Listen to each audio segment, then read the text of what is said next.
اس وقت ایران اور اسرائیل کے درمیان جو کشیدگی کا ایک سلسلہ جاری ہے، یہ اس وقت پورے خطے کی سالمیت کے لیے بہت الارمنگ ہے۔ یہ جو نظریہ ہے یہود اور ہنود گٹھ جوڑ کا کہ بھارت اکھنڈ بھارت بننا چاہتا ہے اور اسرائیل گریٹر اسرائیل بننا چاہتا ہے، یہ آئیڈیالوجی آج نہیں تو کل پوری دنیا کے لیے خطرناک ثابت ہوگی۔ فی الوقت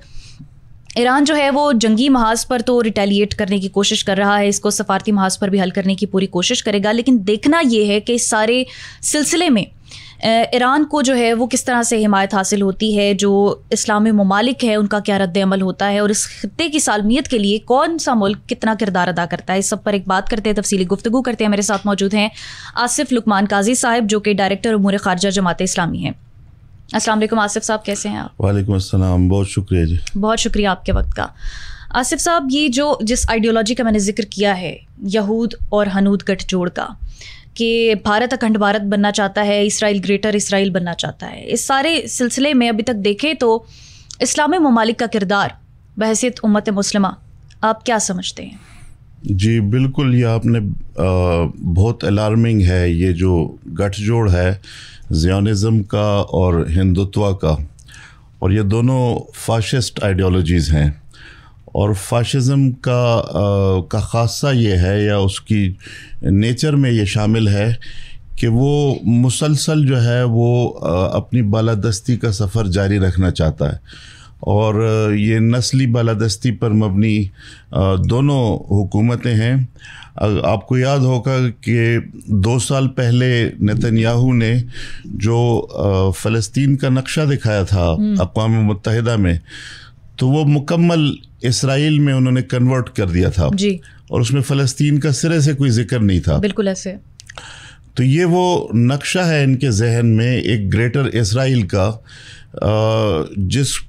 کو یہ تسلسل کے ساتھ مسلسل جو ہے یہ سفر جاری رکھے ہوئے ہیں۔ 1948 بلکہ اس سے بھی پہلے جو بالفور ڈکلیریشن تھا، اس زمانے سے یہ 100 سال سے یہ تسلسل کے ساتھ اپنا ایک سفر جاری رکھے ہوئے ہیں، اور ان کے آئندہ کے عزائم ہیں اس پورے ریجن کے بارے میں، ان کے عزائم ہیں۔ یہ صرف فلسطین پر انہوں نے رکنا نہیں ہے، ان کے شام کے بارے میں عزائم ہیں، لبنان کے بارے میں ہیں، اردن کے بارے میں ہیں، یہ پورے خطے کے بارے میں۔ اور ابھی کچھ عرصہ پہلے نتنیاہو نے ایک نئے مشرق وسطیٰ کا اپنا جو ویژن پیش کیا، بالکل۔ تو یہ سب کچھ جو ویژن اس نظریے پہ اگر ہم اس کو اس اینگل سے بھی دیکھیں تو یہ ان کے مذہبی عقائد سے بھی جڑا ہوا ہے، یعنی جو ٹویسٹڈ مذہبی عقائد ہیں جی، اسی لیے ہم زیونزم اور یہودیت میں فرق کرتے ہیں، جی، کیونکہ بہت سارے یہودی ایسے بھی ہیں جو کہ اسرائیل کے حق میں نہیں ہیں، اور اسرائیل کو وہ ایک غاصب ریاست سمجھتے ہیں۔ اس لیے ہم یہودیت کہنے کی بجائے ہم صہیونیت کہتے ہیں، جی بالکل، اور یہی وہ فاشسٹ آئیڈیالوجی ہے زیونزم کی۔ تمام یہودی جو ہیں وہ صہیونی نہیں ہیں، جی، یہ ایک حصہ ہے ان کا، اور یہ بیشتر جو ان میں سے ہیں وہ اشکنازی یہودی ہیں، یعنی یہ وہ سیمیٹک بھی نہیں ہیں جو بہت زیادہ اینٹی سیمیٹک کا جو شور مچاتے ہیں۔ تو یہ اشکنازی جو یورپ سے آ کر مائگریٹ ہوئے ہیں یہاں پر، اور ان کے ذہن میں ایک نسلی تفاخر موجود ہے، ایک فاشسٹ آئیڈیالوجی ان کے ذہن میں موجود ہے۔ اس آئیڈیالوجی کے اگینسٹ میں نے آپ سے جیسا کہ سوال کے آغاز میں بھی ذکر کیا کہ مسلم امت کا کردار، تو کیا مسلم امت کے لیے یہ خوشائند بات نہیں تھی کہ ایران جو کہ دنیا پہ دوسرا اسلامی ملک ہوتا جو جوہری طاقت بنتا، تو اس وقت مسلم امت کے کیا جذبات ہیں، کیا جذبات ہونے چاہیے؟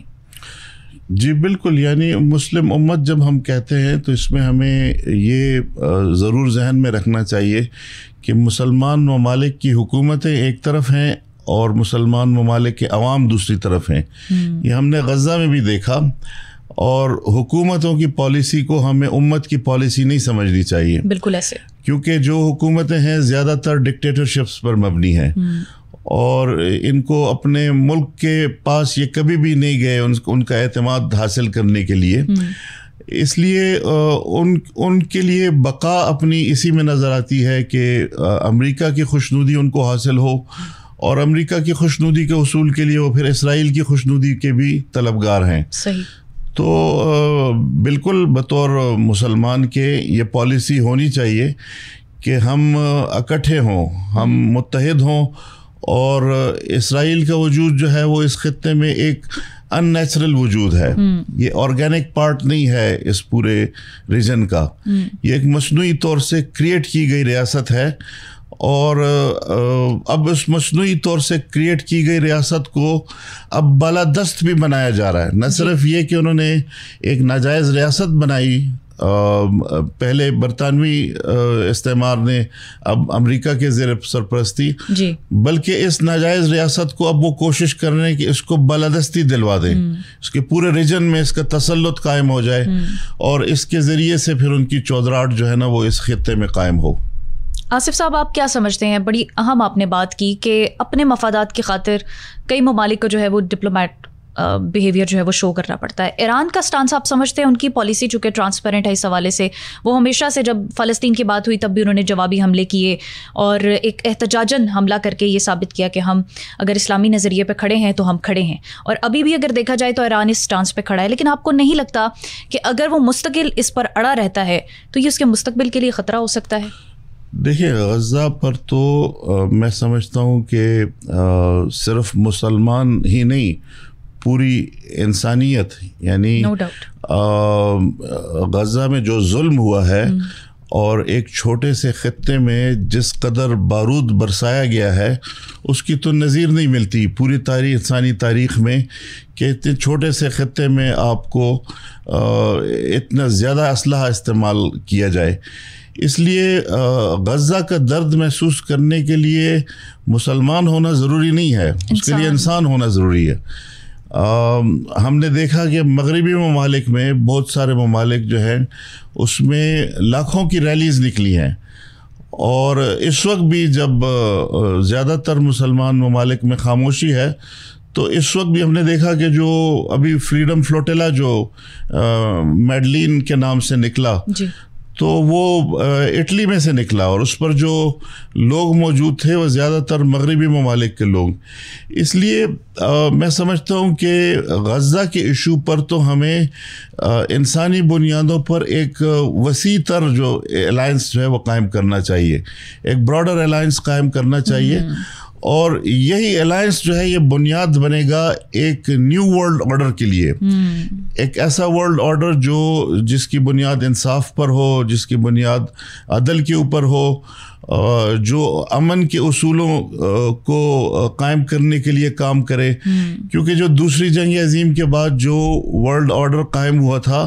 وہ ثابت ہو گیا ہے کہ وہ بالادست طاقتوں نے صرف اپنے مفاد کے لیے استعمال کیا۔ آصف صاحب، میں ابھی میرا پوڈ کاسٹ ہو رہا تھا جاوید صاحب کے ساتھ، تو انہوں نے ایک بڑی عجیب اور بڑی ویلڈ بات کی۔ انہوں نے کہا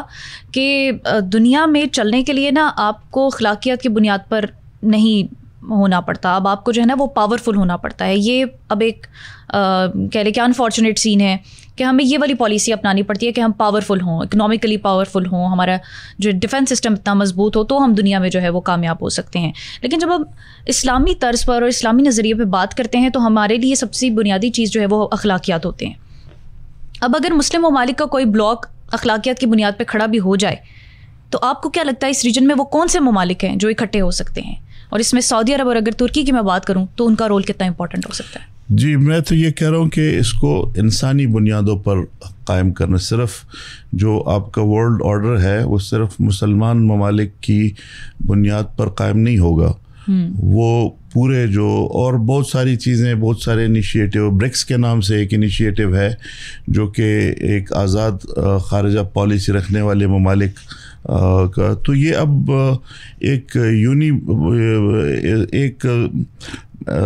ایسا نہیں ہے کہ صرف ایک ملک کے ارد گرد جو ہے وہ گھومتی ہو پوری دنیا،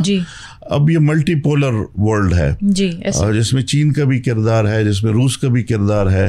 اور جس کو آپ بات تو وہی ہے نا کہ کوئی کسی کے لیے اگر فرنٹ لائن پر آتا بھی ہے تو وہ اپنے مفادات کی بیس پر آئے گا۔ ظاہر ہے جی، مطلب اپنی مفادات جو ہیں اس کو ہر ملک کا، اور اس میں کوئی بری بات نہیں ہے، جب تک کہ آپ انصاف کے اصولوں پر قائم ہیں اور ان اصولوں کی پاسداری کریں آپ، تو اپنے مفاد کا لحاظ رکھنا، اپنے مفاد کا خیال رکھنا، اس میں کوئی بری بات نہیں ہے. اصل میں یہ ہے کہ اپنے مفاد کے لیے آپ کسی دوسرے ملک کو یا کسی دوسرے قوم کو بالکل اس کا تیا پانچا کر دیں اور اس کو تہس نہس کر دیں. اصل میں تو بات یہ ہے کہ آپ کیا سمجھتے ہیں، صبح سے ہم دیکھ رہے ہیں کہ اٹیکس کا ایک سلسلہ جاری ہے، فلسطین کو تقریباً تباہ و برباد کرنے کے بعد اب ایران کا رخ کر لیا ہے اسرائیل نے. یہ جو منہ زوری ہے اسرائیل کی، آپ کیا سمجھتے ہیں اس کے کیا کچھ مقاصد ہو سکتے ہیں؟ دیکھیں، وہ تو ایک واضح مقصد تو ان کا گریٹر اسرائیل ہے، اور وہ ایک طویل عرصے سے اس پر کام کر رہے ہیں. انہوں نے کسی طریقے سے امریکہ کو یہ باور کرا دیا ہے کہ اس خطے میں جو امریکن انٹرسٹ ہے اس کو واچ کرنا جو ہے وہ تبھی ممکن ہے اگر وہ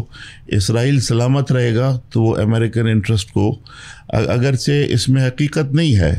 یعنی یہ بہت سارے حوالوں سے اسرائیل کا وجود جو ہے وہ امریکن انٹرسٹ کے خلاف ہے. پورا خطہ جو ہے وہ صرف اس لیے امریکہ سے نفرت کرتا ہے کیونکہ وہ اسرائیل جیسی ایک ریاست کی سپورٹ کرتا ہے. لیکن بہرحال بہت ساری لابیز امریکہ کے اندر کام کر رہی ہیں. ایپیک کے نام سے ایک بہت بڑی اسرائیلی لابی ہے، وہ لوگ کام کر رہے ہیں، اور انہوں نے وہاں کے سیاستدانوں کو، وہاں کی میڈیا کو اپنے قابو میں لیا ہوا ہے، اس لیے وہ اس کے تسلط سے آزاد نہیں ہو سکتے. یعنی اس طریقے سے اسرائیل جو ہے وہ بتدریج آگے بڑھ رہا ہے، اور یہ میں سمجھتا ہوں صرف مشرق وسطیٰ کے ممالک کے لیے خطرہ نہیں ہے، بلکہ اس سے آگے بڑھ کر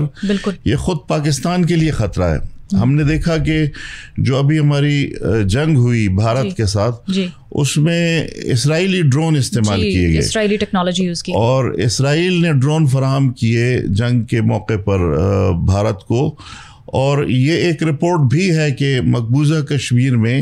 ایک ایئر بیس پر اسرائیلی پریزنس بھی موجود ہے. اچھا، تو یہ جو حملے ہیں اس میں پاکستان کو مکمل طور سے ایران کے ساتھ کھڑا ہونا چاہیے، ان کے ساتھ اپنی یکجہتی کا اظہار کرنا چاہیے، سفارتی سطح پر، سیاسی سطح پر، میٹیریلی جہاں پر بھی ممکن ہو، کیونکہ یہ جو خطرہ ہے یہ صرف ایران کے لیے خطرہ نہیں ہے، یہ مشرق وسطیٰ سے بھی آگے بڑھ کر خود پاکستان کے لیے خطرہ ہے. کیا بعید ہے کہ ہم ایران کے ساتھ اظہار یکجہتی کرتے ہیں، اور ہم صبح سے دیکھ رہے ہیں کیونکہ صرف ان کی جوہری تنصیبات اگر ان کا میٹر ہوتے، ان کا ٹارگٹ ہوتے تو صرف ان کو نشانہ بناتے. کہا انہوں نے یہی کہ ہم یہ دیکھنا چاہتے ہیں کہ ایران جو ہے وہ نیوکلیر پاور تو نہیں بن رہا. اس بات کا ادراک کرنے کے باوجود انہوں نے یہ ابھی حالیہ خبر ہے کہ تبریز کے ایئرپورٹ اور ایئر بیسز کو بھی جو ہے وہ نشانہ بنایا ہے. تو عام شہریوں، عام عوام کو نقصان پہنچانا تو جیسے اس کی سرشت میں ہے اسرائیل کی، فلسطین کا جو ہم نے حال دیکھا. تو کیا بعید ہے کہ خدا نخواستہ پاکستان یا جو ارد گرد کے ممالک ہیں وہ بھی اس کے لپیٹے میں آ جائیں؟ جی بالکل، میں یہی عرض کر رہا ہوں، کیونکہ ایران کے اندر بھی صرف نیوکلیئر انسٹالیشنز ان کا مسئلہ نہیں ہے، ان کا مسئلہ اصل میں موجودہ ایرانی رجیم ہے، اور وہ اس رجیم کو تبدیل کرنا چاہتے ہیں، اور ایک بڑے طویل عرصے سے وہ اسرائیل اور امریکہ دونوں اس کی کوشش کر رہے ہیں. اس کی بنیادی وجہ جو ہے وہ ایران کی موجودہ حکومت کی فلسطین کے حوالے سے جو ایک ان کی پالیسی ہے فلسطینیوں کی حمایت کی، اس وجہ سے وہ اس رجیم کو تبدیل کرنا چاہتے ہیں. تو یہ صرف نیوکلیئر انسٹالیشنز کی بات نہیں ہے، یہ تو بہانہ ہے، ایک بہانہ ہے، اور نیوکلیئر انسٹالیشنز کو بمباری سے ختم بھی نہیں کیا جا سکتا. ان کی سینکڑوں انسٹالیشنز ہیں، آپ کتنے میزائل مار لیں گے؟ آپ تصویریں دیکھتے ہیں جب میزائل گرتا ہے تو ایسا نہیں ہوتا کہ وہ پورا کا پورا جو خطہ ہے وہ ڈھیر، وہ ایک عمارت کا ایک حصہ جو ہے نا اس سے ڈیمیج ہوتا ہے. اور یہ جو مطلب ذخائر ہوتے ہیں نیوکلیئر، وہ تو زمین کے بہت نیچے بھی ہوتے ہیں، زمین کے نیچے بھی ہوتے ہیں، خفیہ بھی ہوتے ہیں، اور سینکڑوں کی تعداد میں مقامات پر اس کو پھیلایا گیا ہوتا ہے. تو یہ سمجھنا کہ جی کوئی ایئر سٹرائکس کر کے تو ایران کا پورا نیوکلیئر پروگرام جو ہے اس کو لپیٹ دیا جائے گا، یہ ایک خام خیالی ہے ان کی. ایران ایک مضبوط ملک ہے، فوجی لحاظ سے بھی ایک مضبوط ملک ہے، اور ایک نظریاتی ملک ہے اور ایک ایسا ملک ہے جس کی قوم کو اپنے ماضی کے اوپر ایک فخر ہے اور ان کو تو یہ پوری قوم ریزسٹ کرے گی. اور اگر اسرائیل نے اس جنگ کو جاری رکھا تو یہ طویل عرصے تک یہ جنگ چل سکتی ہے. آصف صاحب آپ کو لگتا ہے ٹھیک ہے شہادت کو وہ سمجھتے ہیں کہ یہ مطلوب و مقصود مومن ہے, لیکن ان کے بہت اہم قائدین کی شہادتیں ہو چکی ہیں. اب میں یہ کہوں کہ وہ اپنے رہنماؤں سے ایک قسم کے یتیم ہیں. رجیم چینج ہونے کا تو پھر یہ ایک بڑا ایک کھلا سلسلہ جو ہے وہ اسرائیل کو مل گیا, امریکہ کو مل گیا. تو اب آپ کو لگتا ہے کہ وہ اس سے ہٹ کے کچھ کریں گے؟ دیکھیں, افراد شہادتیں دینے کے سوا ان کے پاس اب اور کیا آپشن ہے؟ افراد اہم ہوتے ہیں, لیکن ایک نظریاتی رجیم میں چاہے وہ ملک ہو یا جماعت ہو, اس میں افراد کے جانے سے کوئی بہت زیادہ فرق نہیں پڑتا. اس میں جب ایک فرد جاتا ہے تو کوئی دوسرا فرد جو ہے آ کر وہ کمانڈ سنبھال لیتا ہے. اس لیے اگر 3 جرنیل ان کے شہید ہوئے ہیں, نیوکلیئر سائنٹسٹ بھی شہید ہوئے ہیں, یقیناً ڈیمیج ہے, ہم یہ نہیں کہتے کہ ڈیمیج نہیں ہے, لیکن افراد کے جانے سے وہ پورا نظام جو ہے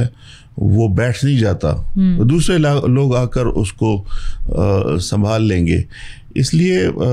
یہ سمجھنا کہ جی یہ ایک حملے سے ایران کا بہت زیادہ انہوں نے کچھ ڈیمیج کر لیا ہے, یہ میں سمجھتا ہوں کہ درست نہیں ہے. ایران میں بہت ریزسٹنس کی قوت ہے, اور